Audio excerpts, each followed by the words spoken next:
And welcome to Real Talk. I've got a very special guest in the house today. Actually, I'm going to do a little promo out. We're sitting at Beef O'Brady's in Northport, and very appreciative. Stop by, and if you're out and about, stop by. If you have a direct question, I'll put you on the air. You can stop by and say hello. What do you think? Oh, that sounds good. Anybody out there want to stop in and say hello? Beef O'Brady's has been a gracious host, and a huge supporter of the Bobcat Blitz in the past. So I thought I would stop by and kind of give them a little promo out and kind of assist Mayor Pete here, who had a meeting and joined us graciously after his meeting. How you doing, buddy? Good. Yeah, I had met with a couple citizens and discussed a few of their concerns and stuff. So got that, and then I had already mentioned to the wife that I was here with you, so maybe she'll stop in and we'll have a late lunch or an early dinner or something. No doubt. But it all depends on her timing, because if she knows when we're on, and she'll be late, and I'll probably be home and in bed by the time she gets done. So who knows? Anything you want to say about Martin Luther King Day? No, it's a great day. I tell you what, it was a little chilly out there when I got up this morning. Yeah, it was. It was 36 degrees that day. 36 degrees, and then I flipped on Facebook, and it was all over the panhandle. It was snowing and blizzards and all sorts of stuff, and it's like, wow. Kind of crazy when you wake up in Florida and it's 36 degrees. Yeah, the other day I can't remember where I was heading, probably City Hall or whatever, and I got out in the truck and I turned the truck on, and then all of a sudden I looked up and my windshield was looked like frosty, clouded over. And then I put the windshield wipers on, and it was actually iced over. So I sat there, turned on my defroster. I had to wait about 10 minutes before I could even drive down the road. I'm not used to that. Florida. Yeah. Florida. It was chilly. So if you've got any comments, questions, suggestions, quick update out of Price Boulevard. Last update we got, I believe, was January 9th. And they're almost at the completion stage of the box culvert and everything. And once they get that done, it should be no time before they get it all paved over and get ready to open back up again. But they haven't given us a timeline on when that's going to happen. I know they're working as diligently as possible, and believe me, we want it open as soon as possible. Yeah, and they're staying steady at it. There's been some good progress. I just drove past the hospital too. It's kind of taking a shape of its own now too. Yeah, that's going to be an awesome event when that gets open. But the one thing that a lot of people complained about with the Price Boulevard widening, which they may not understand, but a lot of these workers that are working out there are from out of state. The contractor that we use is a national contractor, and a lot of them come from out of state. And they said, well, why did they shut down for 2 weeks? Well, it was over the holidays, and why shouldn't those workers have the opportunity to go home and spend the holidays, with their families? So, I mean, a little give and take, you got to understand the situations. And, it's like, it's called holidays. Yeah. And, I feel for the workers that have to be down here and be, away from their families. That's their job. They're used to it. But, Absolutely. Holidays are holidays. It's not like they're in the military and you don't have a choice. You have a choice to go spend time. You do. And this growth pattern that we're in the city. Yeah. Do you see it slowing down? No. It was funny. We had the COG meeting up in the airport with all of the municipal leaders and airport authorities and school board and everything. And it came around to my turn, and it was like I was talking. I said, it was like we hit the construction lotto down here, because we wanted a hospital. We wanted Price widened, and everything just happened at once. And then they throw in the interchanges with Sumter and Toledo Blade, to where we're getting them widened and lights put in, and they're starting on that. It's like, wow, everything the timing was just, I'm not saying perfect. I would have loved to have been able to do one project at a time, but it just didn't happen that way. And that's because that's where our numbers are at. And I know you've preached many times this about stuff comes with rooftops and this, that, and the other. It does. The rooftops are definitely here, and projects are coming. We've got the growth happening. We've got the Welland Park area Northport, Welland Park is a tremendous asset. Mm-hmm. How do we balance all of the growth there and then manage the rest of the city along with the hospitals? And I can't believe I'm saying this, hospitals. Yes. So you've got all these things happening within our city, and you guys as commissioners, you set the tone, so to speak, but you're not really out there bringing the hospitals here. They're actually coming because we have 100,000 people in our city. Yeah, and the thing about it is, for many years, ever since I've been on the board, I had met with the superintendent of SMH on multiple occasions. And, especially when they took the con out of the place, I said, hey, you guys need to start moving, or anybody else can come in, because that certificate of need is no longer in need anymore. Right. So anybody can come, and it makes it easier for other, hospitals to come in. And it does. But still, you're talking hundreds of $1 million investment. They have to make sure that it's going to, return on investment when they do it. So it still took them a little bit of time to do it. But they chose Northport to do the hospital first over Welland Park. And then in time, they may do it, conjointly. Right. That's what their plans are. When they took that aggressive step and said we can do both at the same time, I knew better. Yeah. When you're doing two major projects like that under the same domain, so to speak, with the hospital, it's a very difficult thing to manage because you're pulling in assets differently. And so when you're building two hospitals, that's duplication in the same city. That had to be tough to schedule out. So I could see that being handled a little differently. And again, that's not dictated by the commission at all. Oh, no, not at all. And the thing about it is, as projects come, we hear them one at a time, and depending on what their wants are or needs are, if there is a waiver or this, that, and the other that's discussed, we will do it at that time. If there's no waivers or any special exceptions at that time to be discussed, it's property rights and it's automatically approved. Well, I think we're beyond the mattress and auto stores. Oh, I'm sure we're going to still get more of those. We're going to get more of those, but it's kind of ironic that we went through that phase, and those are all based on rooftops. And you had to know, and we did. I know you did. We've been talking about hospitals here for a long time. Yeah. And so at some point, these bigger operations were going to follow the mattress stores and the auto stores. Well, and the reason being, back in the day when we were getting those was because we were a city that left our neighborhood to go work elsewhere. So if your car broke down, there was definitely a need for all of those auto parts stores within our community, because people are traveling. They were going to work, they were coming back, and if you break down, you want to fix it either at home or local.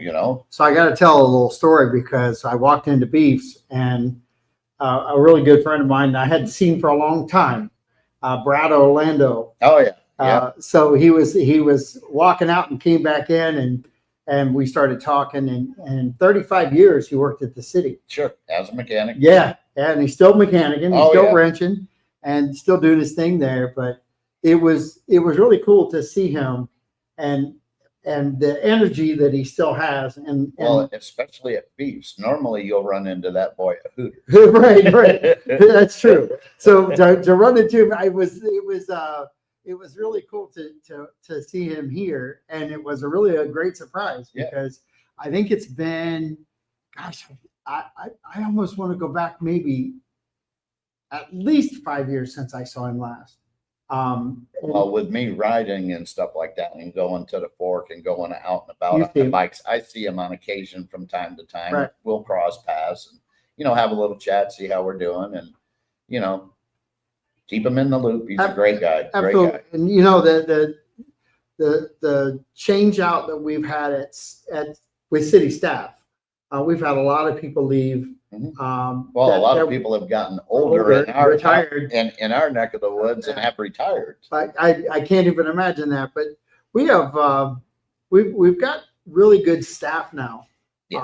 So as a commissioner, how do you get along with the staff and exchange your ideas and thoughts with them each week? Is there a process there?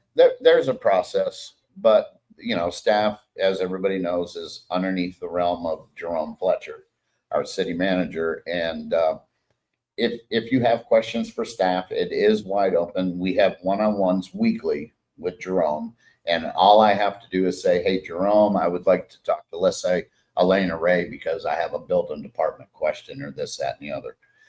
You can either email through Jerome to her, or you can request that she shows up at the one-on-one and you ask her all the questions that you want, as long as it's, scheduled in advance, because you can't just say, hey, I need so-and-so. They could be in a meeting, they could be busy. So if you schedule it, you've got access to anything you want. As citizens, I talked with you guys a lot.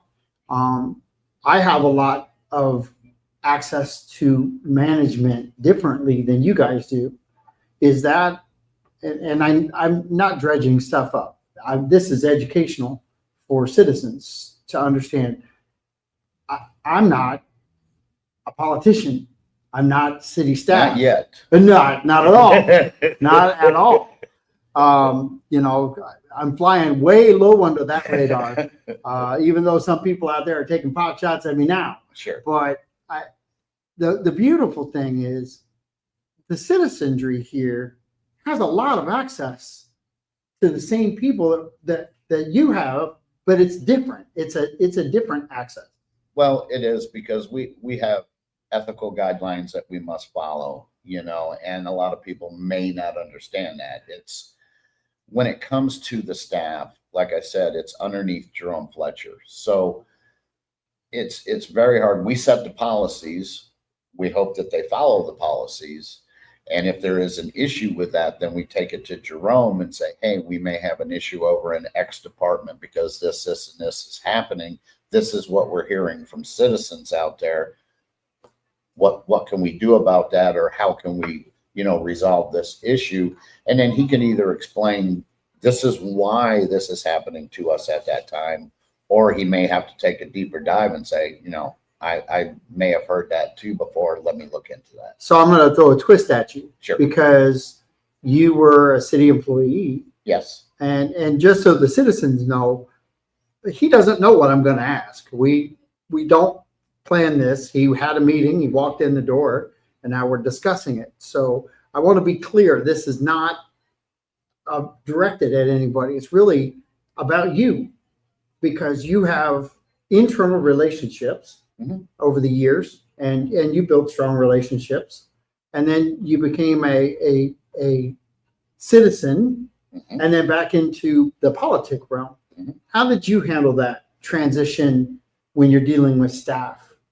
Because it had to be different for you, because you knew a lot of them. Yeah, and I was always an open door. I said, if you have any concerns, as long as they were citizens, then they could go ahead and discuss it with me. But anything that dealt staff-wise would have to go up to their chain of command, because there's a chain of command going up. There's also a chain of command coming down. Right. But to go out and have casual conversations, I'm just going to throw Frankie Lama out there, because we talk hockey, and Yep. He's a big Rangers fan. I like the Panthers and stuff, and they smoked the Panthers this year. So I'm like, yeah, good game, Frankie. I mean, that won't happen again. And, just stuff like that. And, if there was anything that I needed from Frankie work-wise, I did this one time. This is a few years ago. I had asked him about something, and he goes, and I think Lear was the city manager at the time. He goes, did you ask? I think I wanted to see something or whatever. And he goes, did you go through Peter Lear? And I went, oh, yeah, I forgot. Yeah, let me go with Mr. Lear, and then I'll get back to you. Sure. And that stuck in me, because from that point on, it was like, I know which route I have to do. So if let's say I do have to talk with Frankie again, I would go to Mr. Fletcher and say, hey, I'd like to talk to, Frankie about X, Y, and Z. Do we want to have a meeting in your office? Sure. Or he goes, no, you're good. Just go ask him that. As long as he's within the loop of what we're talking about, you may get that permission. But if it's something that he may want to even know the answer to, it's like, yeah, I can get him into my office and let's have a discussion. Yeah. It's up to his discretion.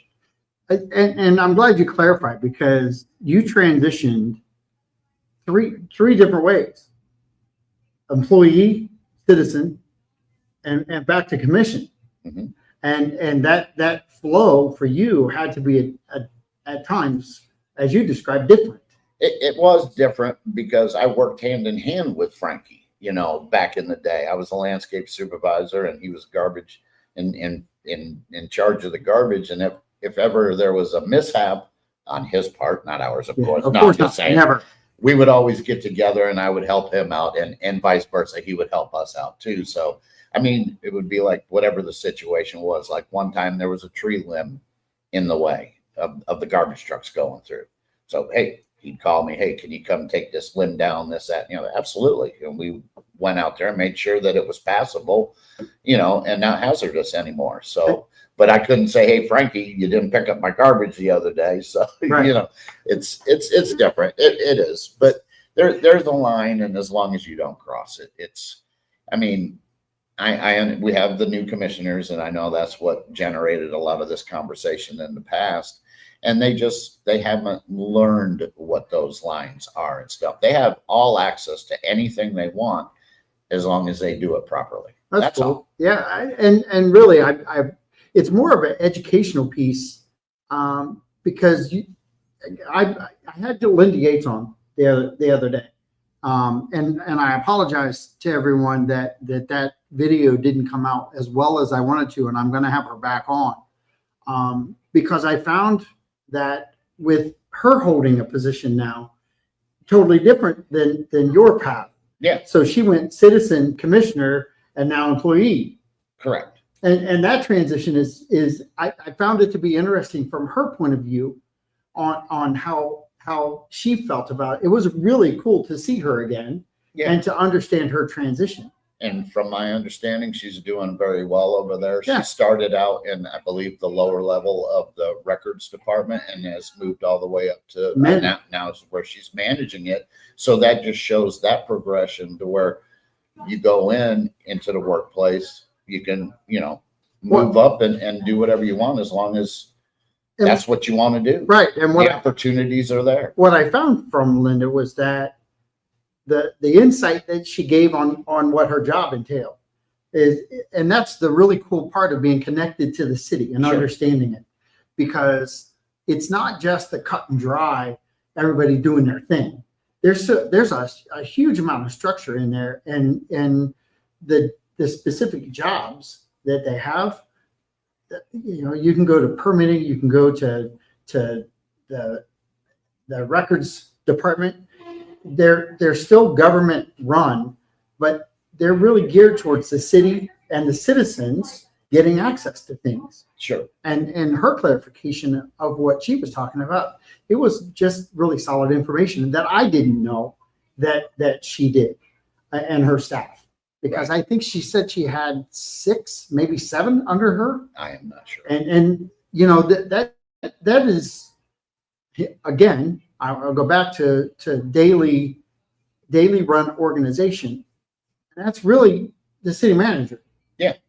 The city commissioners, you guys aren't really neck deep into running the city. No. And when I first got on the board many years ago, 7 years ago, what you said was a little difficult because, I did have those connections with employees, and they did feel it was okay to come and talk to me saying, hey, we got a problem with this, and this, my manager, this, my supervisor, that. And first thing I would always ask them is, have you gone through your chain of command? If you have a problem with your supervisor, go to your manager. If you have a problem with your manager, go to your director. Sure. They must follow that chain of command. So the opportunity is there for any rebuttals from management on what they're saying. If you go straight to the top, to the commissioner, that goes to the city manager and they have no clue what's going on, that due diligence hasn't been performed by the employee. And all of a sudden you got a commissioner barking at a city manager saying, this is all wrong. Well, how do I know that I got all of the proper facts? Right. You know, how do I know that? So when we're talking about all these things and we're talking about new commissioners, I want to kind of jump into the leadership program. Do you have knowledge of the city leadership program that we offer? You mean the university? Mm-hmm. Yeah. And what it does is it takes you to department, and you learn the different aspects of each department. Right. And it gives you a little bit more of the inside avenues that employees do and management does. And this is what the services we provide.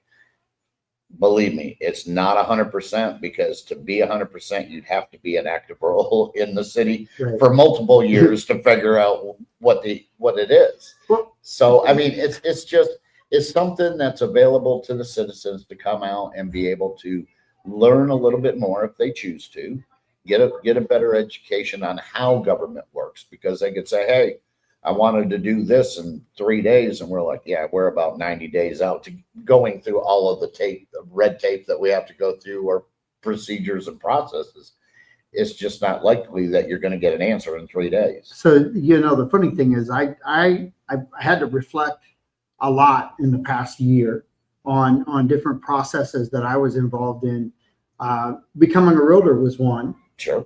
That's a whole different ballgame. And Remax Palm, where I hang my license, we've got great leadership there. I took the leadership program down at the board, and anytime that you entrench yourself in the knowledge side of things, I don't care what job you have.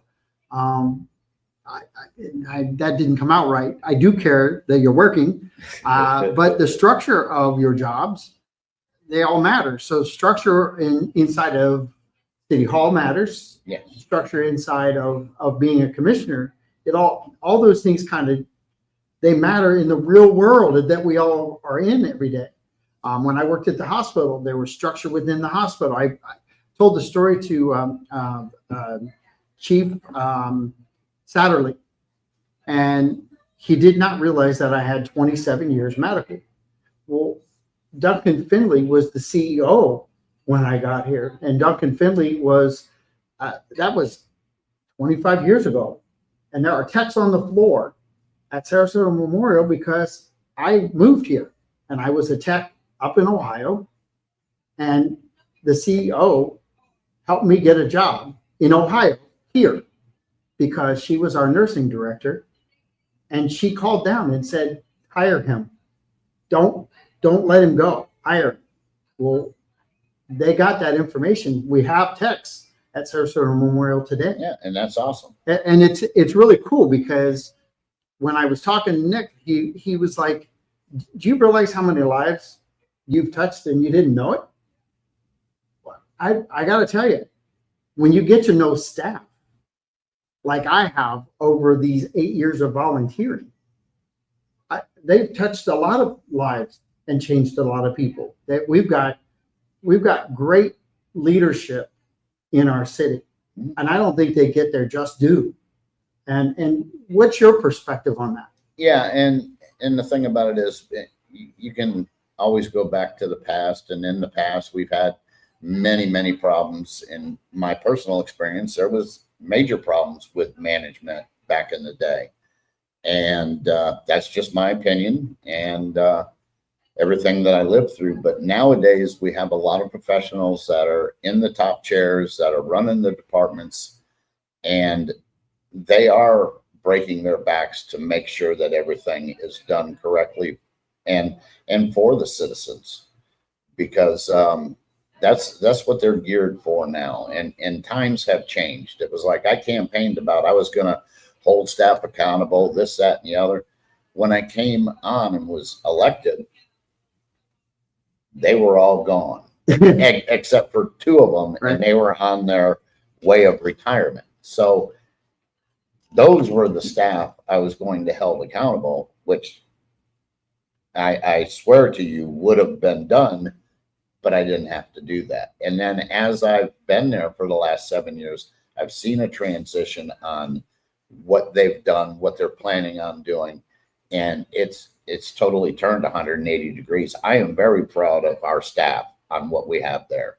And How different is it from when you started to today? I've seen a lot of growth. I've seen new people. I've seen people come and go. I've seen people that we had high hopes for that are no longer there. Yeah. And that's all depending on the individual and what the outlook was for where Northport was going. And it could have been their decision, could have been the city's decision. Sure. Well, leadership changes. Yeah, it totally depends. And I expect we'll probably have more leadership changes as individuals grow. And well, we've got competitive. It's all coming. We've got competitive municipalities out there all over the place. Yeah, we do. And so I do have a question from Chuck English, and it's a big question, long question. And Chuck, I got to apologize. My contact lenses are at home, so I'm squinting for a reason. And good afternoon, gentlemen. Good afternoon to you, Chuck. And it's William C. English online. I'll post it up here, but it's really in regards to the meetings, the policy as they apply to meetings related to ordinances. And I think this is, I think I saw this on Facebook related to the hospital noise. yep, okay. Chuck, I believe I'm right there. It keeps blinking on and off. I know it does. And I'm trying to read it and squint at the same time. The ordinance should be brought up before the commission at one day meeting and one evening meeting. So he's talking about having this part of the, I believe, the agenda on the ordinances. Am I correct there, Chuck? Give me a thumbs up on that, or just say yes. I think that's best practices. I'm not sure why we're having them both on a day meeting. I'm not sure. I just realized that the other day and I'm going to ask. Okay. But I don't know. I mean, that is policy. So if that's what we're supposed to do, that's what we will do, I hope. Yeah, all right. So that, but if there's a different answer, if it comes down from, let's say, the clerk that handles the agendas and this, that, and the other, and says, this is perfectly acceptable, this is how you're going to do it, then, okay. fantastic. Chuck, did that answer your question? Let me know. I will look into it, though, for you, Chuck. I believe you have direct connect, right? Yep. So let's talk a little bit about the hospital, because I did a filming. Gosh, it's probably been 3 or 4 months now that I put the filming out of the hospital. And one of the things I said was that the hospital ground itself has always been there, and people bought the houses around it, and they're upset. And I know that you guys feel bad that they're upset, but how do you manage, and curious question, how do you manage the growth, the sound, the development, and the concern of the citizen, the best way you know how? Well, there's a lot of pieces that go into this puzzle. And I only named 3. Right. And there's more. And I know a lot of people are upset and annoyed that the construction process, what was passed was, to where they can do construction overnight. And I had met with all of their project managers, the attorneys, our attorneys. We had meetings, each individual commissioner, one at a time, went in and asked our questions and stuff. And with this construction timeline and timing at night, it was strictly for the concrete pouring. And I'll explain why, is you have to have a continuous pour. They're talking, about 30, 35 trucks per pour. And there's no no way that throughout the day with all the construction going on that they could definitely have 30 trucks in a line from even all these other construction companies, because it would shut down quite a few business, local construction. Right. Because of the fact is let's say you're doing a house slab, normally that's maybe 3 trucks, and then when you go to do the garage and lanai is a 4th truck. So if you could stop that, but what they did was they have set it up to where when the concrete truck pulls in, they're pulling straight in. There's no backup light alarms, this, that, and the other. They pull straight in, they dump their load, be it either in a section there or it goes into like a crane bucket or whatever. And then they move on and they come and they go back out. It's only supposed to be 3 nights a week for the concrete pour. And it also has to do with part of their workers unions agreement, because there's only certain times that these workers can work. So they're not even going to be allowed to work overnight. So it shuts down some of the workers will be working during the day when concrete gets done at night. And then let's say the steel workers come in the following day to prep the next pour. It's got to get It's a lot to manage. Well, yeah. And if you're looking at a continuous pour, you have to do the continuous pour, or else what'll happen is this concrete dries and then you pour more concrete on top of it. Is not as stable as if this whole area was solid concrete. Sure. You would have cold joints in between them, and then you would have to patch them in. And for construction on a high-rise building, that's not good. And one thing that Chuck said was the policy reads 1 evening and 1 day meeting for ordinance. Okay. Makes sense, right? That's kind of what I'm you not said, right? disputing what he's saying. Yeah. So at the same time, I'm going to go back to the hospital just real quick, because I looked at the layout. Oh, and another Go thing ahead. about before I forget, with that pouring is the houses are not even in the area where The pour is where the pour is and where they would be. I mean, dumping. well, not dumping, but I mean, they shouldn't have. I mean, if they have their windows open, yeah, they'll probably hear it. But if their windows are closed, they might not hear it. It's that far away.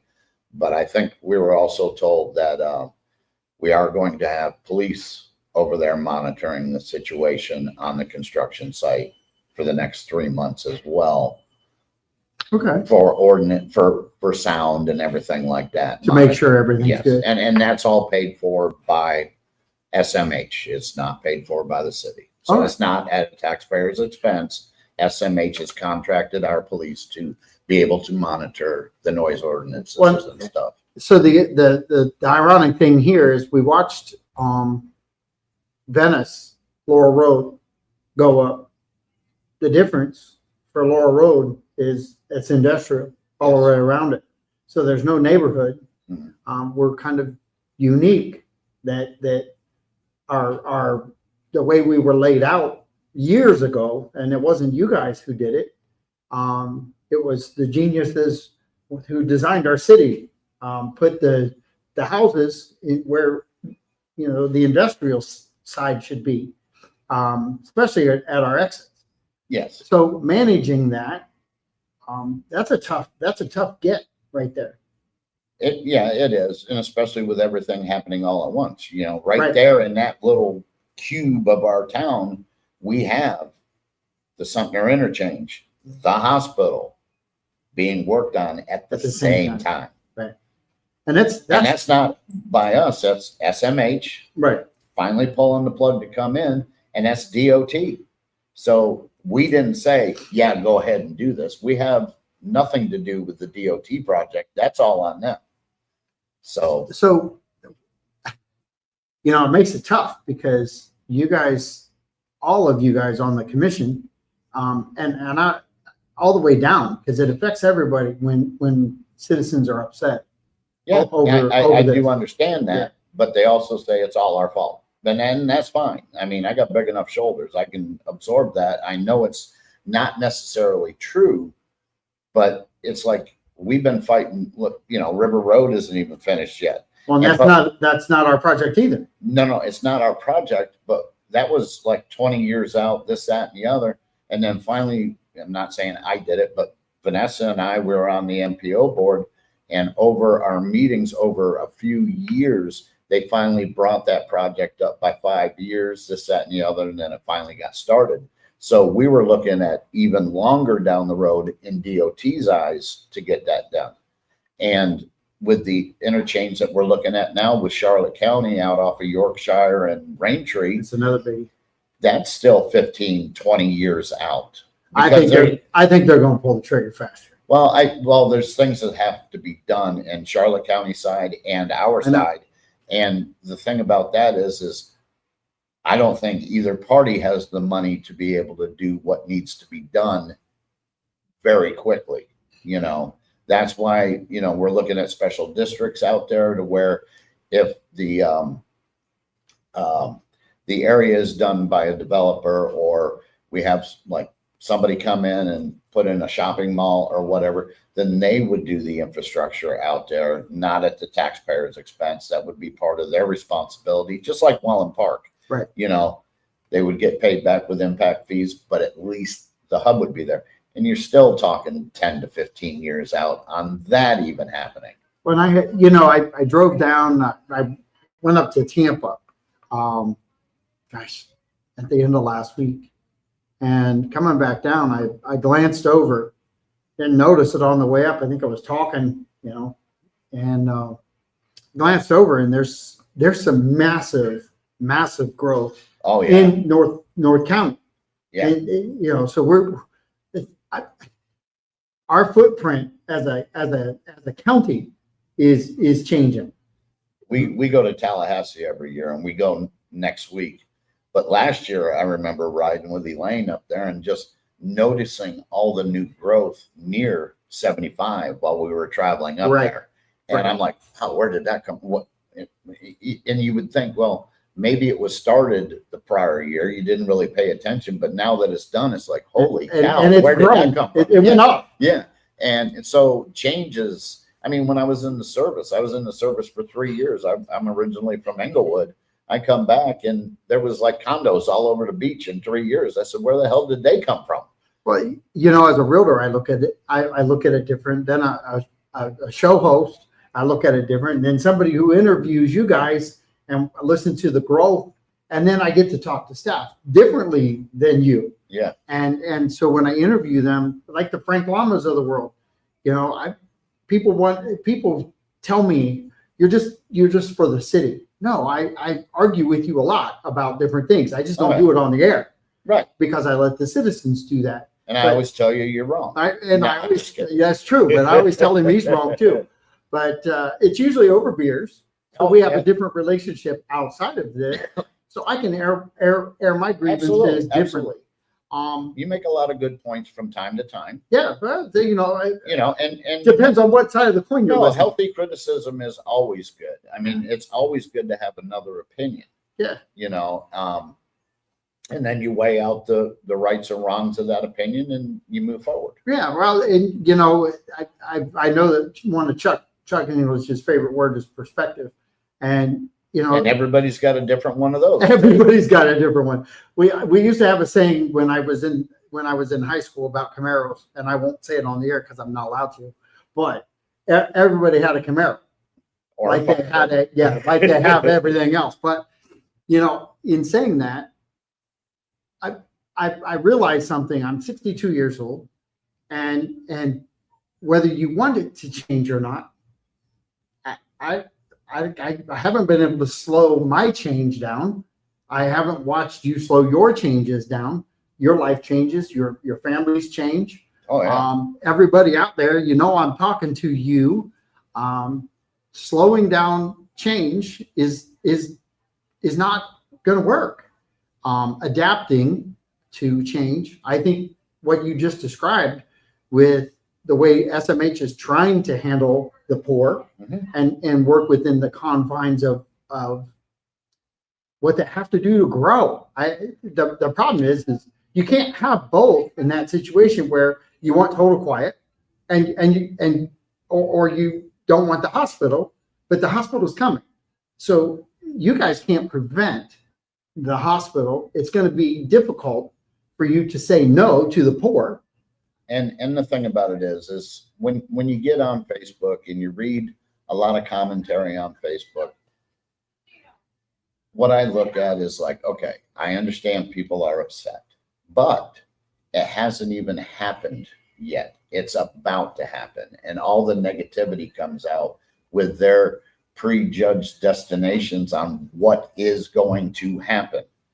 We don't know how this is going to affect the neighbors, but if there is a nuisance and it does affect the neighbors in a very negative way, believe you me, it will be addressed. But we haven't had that chance because we don't know everything that's going on. Yeah. We don't know that. Okay, yeah, we could hear you at 11 o'clock at night, blah, blah, blah, and I'm trying to sleep, or there's lights in my window. They're all predicting that negativity is going to happen, but we don't know. And if it does, it will be addressed. Absolutely. It's going to get adjusted. And it's like everything else there. You sat down here just before we went on the air and you were talking about football. Yeah. Okay. Good games yesterday. Seriously, we did not talk about this conversation at all. The beautiful thing is that football game changed all over the place with all these plays. And those teams were adapting to everything. I didn't watch one play, but you described it all to me.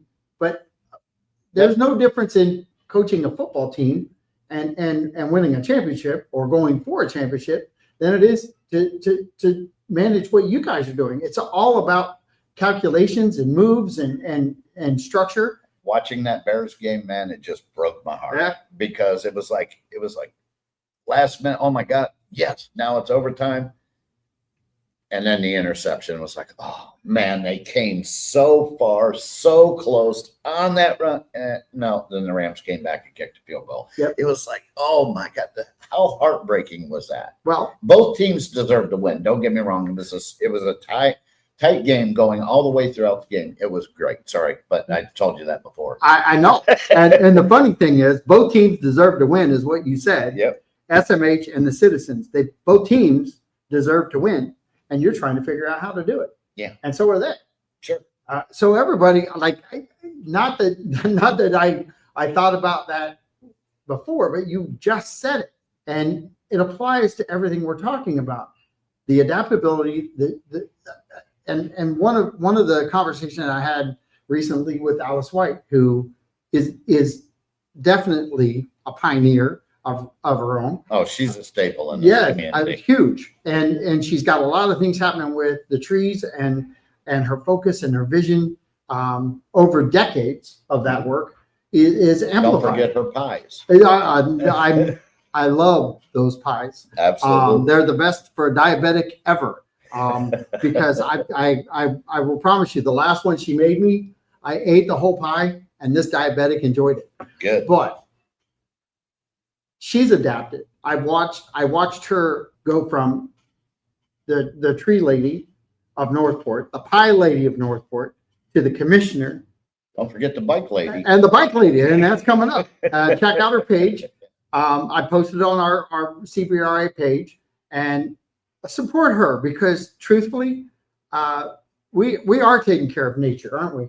Yeah. And another thing we're going to have to add to her list coming up is the railroad lady. Because she's put together a tour that takes you all into the old days where the railroad used to go, like down to Boca Grande. That's cool. All over the place. And they make different, it's via bus. I got to have her on. Yeah, really they go to different spots and they'll tell you, well, this used to be here. It's all about local history and how things were way back in the day when nobody was here. All right. So I got to say this too, because the funny thing is, I text somebody the other day, a friend of mine that lives down here now, but grew up with me in Valley View, and I jokingly said, "Tell me who your hero was back in the day," because today's Martin Luther King Day, and reflection of Martin Luther King, and the dream and the fairness of everything that's happening out there. And I'm looking right in the camera when I say that, because the reflection of my own history, your own history, how you grew up different than I did. Mhm. We're friends and we have different conversations. Sure. We disagree, and then we go have a beer and hang out. And then you drink enough, and then I do. Then I agree. loosen up, Then and we then yes, agree, and then Don. I agree. So it's one of those things where and Amy Harrington is the manager at Remax. She just happens to be a Michigan fan. I still love her to death. Don't tell her. But here's the funny thing: we're all getting along, Sure. and we're talking about that on Martin Luther King Day, and more people need to engage in that behavior than ever before in this environment. I've turned my TV off now for a full year, and I can't have a conversation about national politics with anyone because I don't know what's going on. I don't know what we're bombing. I don't. People ask me that and ask me my opinion. I don't have one. I have not been watching that. I have been focused on local stuff, and really, somebody said that to me a long time ago, that local government is immediate. Federal government takes time to filter down. Sure. And it's really true. With your involvement now, do you feel like because you're a commissioner and you served differently than when you were a citizen or a worker, do you feel differently now about that? Well, I feel differently because we'll get whatever the situation is in a firsthand type thing, and then we have to make a decision on which way do we want to go. So having community input is a plus. Yeah. But to have constant negativity is not a plus. So, and the thing about it is the one thing that I've realized over time, and especially when it goes to Facebook, I can talk to anybody out there on the street and it'll be a great conversation, this, that, and the other. But as soon as that individual may be on Facebook, it's like nothing but knives and daggers and backstabbing. They're not keeping true to their word when they're talking face to face. And that makes it very difficult is what I'm saying, because if you put trust into someone, just like them putting trust into me, and I understand that there is no trust, that's fine. That's their perception. My perception works the same way. So if I'm talking to you and I have trust in you that your words are correct, and then I find out different, that destroys that as well. So it's a very hard scenario in today. Back in the early days, 60s, 70s, 80s, you dealt with stuff face to face. You didn't go run to your computer and hide behind a fake name. That's social media, folks. So I'm just saying it is a different type of animal that you're dealing with today than we did before. It is. And the really oddball thing is when you take and you turn your TV off for a year and you watch football and you enjoy the YouTube music videos of the past. And I pulled up some Phil Collins and Foreigner, and I watched Foreigner get old because they were at the Ryman and they played at the Ryman in Nashville. So I looked at that as, oh my gosh, Foreigner used to play sold out stadiums and now they're at the Ryman. And I watched the faces in the crowd and they did not change. The love for the music, the love for what they did, their love for their craft. There's no different than a lot of people feel the love for the city and for the groups they hang out with. Something that somebody once said to me at a conference, and it was a conference. Actually, it was a text that I put out, and then Mr. English joined in and made me kind of reminisce a little bit about leadership and some of the things I took. Gosh, probably back in 2008. But we go to these conferences, and you guys just had a leadership conference, and unrelated because I have no idea what happened there. But they said you are who you hang with. Pick leaders and grow with them. And I've always tried to do that. And I'm saying this to you because if there are people out there that are struggling, find someone to lead you to a different place. Doing the same thing every day does what? If you're not doing justice. if you're not creating the avenue you want to take. Change the pattern, break it up. It's something I had to learn this year, big time. Break it up. How do you break it up?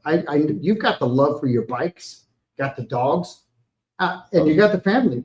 Oh yeah. And since you put a plug out earlier, and since you started reminiscing, I got to plug something. All right, go ahead. Wednesday night Uh-oh. at the Twisted Fork. What's that? It's take a trip back to 1977. Oh, wow. So they're going to do like Journey, Foreigner, Kansas, Kiss, all the old 70s bands will be there. And they got a dinner and stuff going on. I believe the doors open at 6 and it starts at 6:30. So it'll be an early evening, but if you wanted to go and experience your nostalgia, I am. Wednesday night, the 21st. That sounds like a great idea. So here's another comment, Chuck. But yeah, you asked me about my stuff, and yeah, my dogs, they're pretty much we call them our kids now because the kids have grown and moved out. But then we get the grandkids every Sunday, and I cook dinner and make special stuff for them. And Sunday's a good family day, and you know, the family is a good unit. I mean, Dallas is doing well. Of course, he works over at Harley, and I'm a little jealous over that job, but that's okay. Shy, she's doing very well in everything she does. Love her. Yeah, her husband Michael is one hell of a plumber. If you ever need plumbing assistance. Oh, you're plugging all over the place. Well, I didn't give the name. Oh, that's true. What's his name? Mike Davis. I can't remember the plumbing company that he works for, which I'm going to get X'd out at Christmas. That's right. You're off the list now. That chunk of coal's heading your way. Yeah. But, you know, my bikes are a little release. I can get on them and go take a ride and just relax. And, you know, life's too short to not enjoy it. Right. So this just happens to be the way that I enjoy it. Well, and I'm gonna throw it out, Chuck. I'm not gonna ask the whole question, but I do have it up on Facebook, as you can see. But I'm gonna ask the last question because it's interesting because I didn't see it, and I would love your perspective too. He said, as usual, very informative. That it was very informative, especially the last segment that outlined principles of leadership. What is your perspective of leadership? Well, make it your own. Well, the thing about that is taking into consideration all angles of what's being proposed, diluting all that, researching all that, and coming up with a possible plan on what benefits everyone as a whole. And I'm not trying to say that some groups are not as important as other groups, because you listen to what they have to say as well as this group over here. You try to put everything together, mix it all up, and come up with the best solution. And it's also with dealing, like I deal with the three officers, the city clerk, the attorney, and Jerome, city manager, is making sure that they have all the tools that they need for their departments going down, and listening to concerns and trying to be a problem solver in making those concerns. Either if it's a negative concern, make it, go away and be fixed. And if it's a positive, then keep doing what you're doing. And that to me is leadership, is being able to decide which way you're going to go with whatever the situation may be.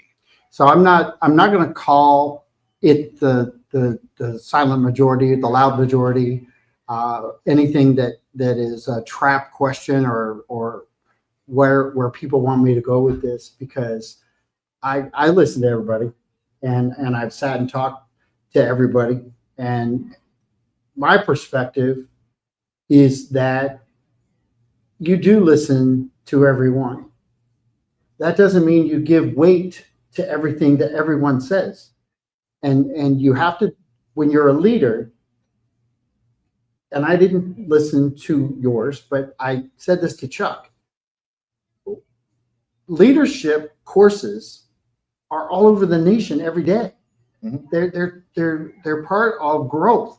If you don't adapt to leadership changes, then it doesn't work. And it's not directed at an organization. It's collectively done for the potential that we all have within.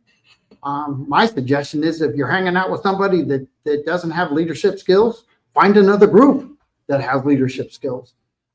Because you can be you can have the negative pull. I kind of put it with a magnet. I thought about this the other day with the magnet programs at the hospital. Magnet programs at the hospital are growth. They're movement forward. But what happens when you put magnets the wrong way? They push away. Right. Well, it depends on what you want to do. Do you want to attract and be part of the growth and be heard and help adapt that project? I think the citizens are doing that with the hospital. I think the ones that are living in that area are constructively saying, hey, help us. And they know that the hospital can't stop, but the magnet is drawn to that project and trying to get some assistance to kind of damper the noise and the lights. And I know that staff and the commission has no problem with that. And if something does arise, we would like to know and we will address it. I'm not saying that we won't. Sure. What I wanted to say was in one of our meetings last week was, and there was I think Robin and Pam, they were in the audience and stuff like that. And we were talking about the Springs designation again. Sure. The outstanding Springs designation. What a messed up title that is, because you would think outstanding Springs is like one of the greatest things. It's outstanding. Let's go check it out. What it means is it's outstanding because it's derelict or in default. And it just didn't fit the narrative for our spring because of the fact ours is a mineral spring, and this pretty much looks at freshwater springs, this, that, and the other.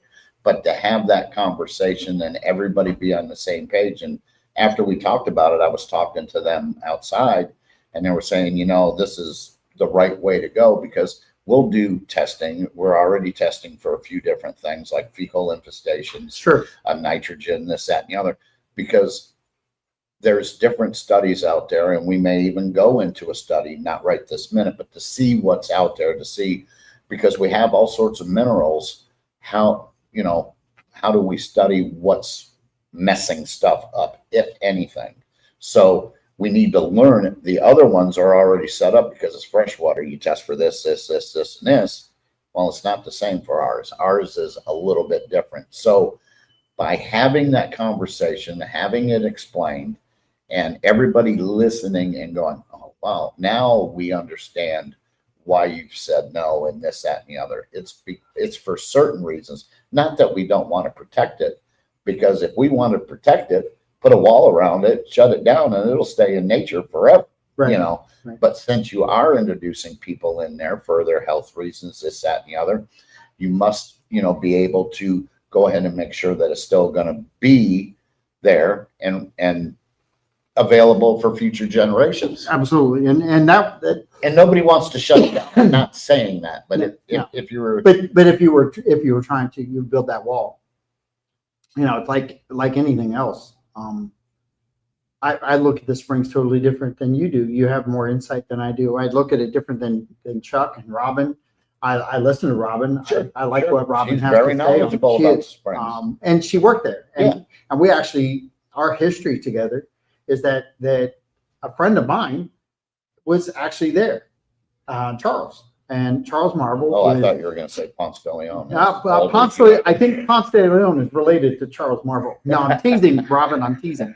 But we have a mutual relationship with a person that understood the springs and the value. And Charles, I took a course down in Naples, and this was, years ago now. But we were talking about joining the Food for Thought organization in Naples and the springs down there and I was going to be the marketing person to connect all of that with our springs here in Warm Mill Springs. And I know you don't even know that. Sure. But I had this conversation with Robin, and that's how we found out we had a mutual acquaintance within that structure. I have a great appreciation for nature, huge appreciation for it. Do I think we should protect it? Yes. Do I think we're doing a sufficient job there? I think we are, but I think that when you have boxed in limitations from citizens, there are consequences to everything, and we're seeing consequences now. To me, now maybe you can correct me, and I'm willing to adapt and listen. But I think anytime that you are stagnant, I think we've owned it how many years now? Oh, God. Yeah. Oh, that's a good leeway in. 10, 12. Yeah. When you go, oh my God, and you have that tone, we can't bring people in and say, look at the beauty. It's not there. It isn't. Not yet. Well, I know we're working on it, but the longer that we take to do it, which is a funding issue, and I've talked to our grant writers. So it isn't you. It's not necessarily the citizens, but the odd thing is everybody keeps the one thing they keep saying is, if our grant writers would do their job, we'd have the money. No, we have the money. We're moving forward. It comes to a point where now we have to be able to go in and set up for the demolition. We have to do this, all those different timelines, and we have to be able to schedule it and be able to have construction come in to replace those buildings, rehab those buildings, because they're not totally getting taken down, because we wanted to keep the ambiance of the old springs to a certain point, to where we get rid of this, but we might have an overhang here. You know, they did save the cyclorama for a future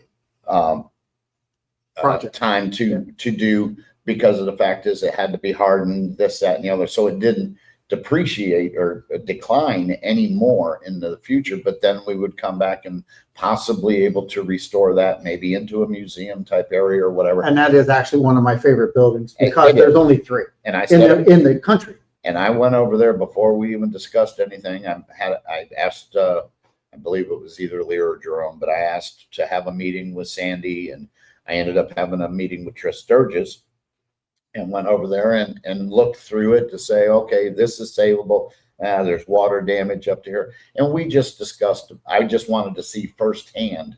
And I looked at the walls. I took the tour. And to me at that point, it was savable, you know, to be able to preserve that history. And then going forward, we said, all right, we want to block this off here, there, and the other, make it hardened to where it won't decrease. And then down the road, hopefully, you know, be able to get some grants to go ahead and do the cyclorama. My point though, to the grant writing is our grant writing team, and I've talked to them, they do an outstanding job capturing dollars for our city. Right. But what a lot of people don't understand though is in a lot of grants, not all of them. Right. A lot of grants out of there, you got to have matching funds. Yep. So you want $5 million to do this, you best have $5 million to match it. Yep. And throughout the budget process, you may not have that $5 million, or it may take you too long to get that $5 million. And by that time, that grant has expired. Right. So there's timelines and everything. So best thing to do is be prepared as much as possible. And Lord knows, after Ian, we depleted our reserves to where, let's say a grant came through and we had money in reserves, we could have said, yeah, we got that $5 million sitting right there. Let's match that grant and move forward with this project. But being depleted, one thing. Yeah. Now we're almost restored with those monies. So moving forward, we might be able to have those scenarios depending on the project. I just realized we're at 408. We're past our time. 09. 409. There's a spray out there for that, I think. Folks, fantastic. It is fantastic. It's not 409 fantastic, but it is fantastic. Please like and share the conversation we had today. The more that you can get this information out, it is truly a relaxed environment. Those of you who have watched, I appreciate it. Those of you who have liked it, I appreciate you. Pete, I really deeply appreciate you coming on. No problem. And I look forward to a lot more. This was a last minute schedule. It was, and it was good. And you know, I can't wait for Demetrius and David Duvall and Barbara I think Dimitri might be up next month. I think, possibly. if I'm I gonna, remember looking at the I'm schedule. gonna work on right. all those schedules, and just remember that conversations here are open dialogue, and there's not a trap set for anybody, and nothing was pre-planned. We went down a path today that I don't know that we could recreate if we wanted to. Right. And just one thing is, I just wanted to let everybody know next week when we do go to Tallahassee, there's a few issues that we're definitely looking into. What's that? Like home rule. We want to be able to keep our home rule, and what type of scenario are we looking at if they take property taxes away? Is it a phase-in project? Is it going to be for older people, younger people, everybody? None of that has been released down to us. And when would it possibly go into effect? Because the governor goes out there and says, hey, I want this done before I leave office. And, it's got to go to the House, and it's got to go to the Senate. It's got to go here and there. But this is the time when we meet with our legislatures to have those conversations and hopefully come back with some information. So I'm going to ask this question, and then we'll go. How different is it to represent the city at 96,000 in Tallahassee than the past had to go up and deal with where 20,000 pay attention to us? And it's a lot easier now, because of the fact is when you had 20,000, you had municipalities out there that were at 100,000, this, that, and the other, and they got the attention. As we're growing, and we're the biggest municipality within Sarasota County, they are starting to listen to us. I've talked with, our representative, James Buchanan, on many, many times, and his heart and soul is in South County, is in Northport. He wants to help as much as possible. So we've discussed, I think with one of our discussions, we got an extra $2 million from the state for Price Boulevard and the widening project, Right. So. And it matters. It matters. Absolutely. That's $2 million we didn't have to come up with. So, and that's just a little small piece in that bucket. It still cost a lot more, but just having those conversations and being able to bring something back to our community from those discussions is worthwhile. So I'm gonna ask something. Chuck, you just posted something. I'm a little thrown off. Apparently the campaign is on. What do you mean by that, Chuck? I don't know that we were talking about a campaign. But I answered your questions before, and you went down a path. So it makes no sense why you brought that up, but maybe at a later date you can clarify. Yeah, that's fine. But kind of inappropriate. I mean, maybe was he talking about us going to Tallahassee and campaigning to the legislators to? Oh, well, I don't know. I guess I don't know, because But it is campaign season. It is campaign season. I guess you want to talk about campaigning. I don't know. Maybe on the next show. Maybe on the next show. Who knows? But I apologize if I misunderstood. I didn't catch what we were talking about as far as campaigning, but you don't campaign necessarily at Tallahassee, right? I don't know. I think you might have posted. Did you? Did you read the question above? Oh, maybe not. Maybe not. Congratulations to Elaine for filing her paperwork. I did not read that. Sorry. No, we didn't. We weren't. That makes sense. Now does. Yeah, correction. Beep, beep, beep. Correction. Congratulations to Elaine for filing her paperwork to run for commissioner. Someone I've known for decades and deeply appreciate. Awesome. Thanks, Chuck. Sorry about that. I didn't know what you were talking about because we were off into Tallahassee. we're in Tallahassee. Yeah. And I didn't know. I'm sorry. Yeah, I probably should have. Yes, she did file. She is running. It is fact, but I will let her speak for herself, as I will not put my words in her mouth. I think what he said here is actually awesome. Ought to be an interesting household if she's elected. Yeah, I got to find out the guidelines if she becomes a commissioner elect and I'm a commissioner. I don't know, but no, and she is. And the one thing I will say is we've had discussions throughout all these years, and if she ever disagreed with me, which was many times, I said, "You do it your way. If you ever get on that board, and let me do it my way." And those is how the conversations ended. So she's definitely different than I am. So. yeah, feel her out, talk to her, and Hey, Sean, I walked in the door here and I asked them if I could use the room. They no longer have the back room where we did the Bobcat Blitz shows, but you're correct. It feels really good to be back at Beefs doing the show. I hope you guys enjoyed what we put together today, from the seat of our pants, kind of, so to speak. well, yeah, Because literally, like Sean and I do Bobcat Blitz on Tuesday nights.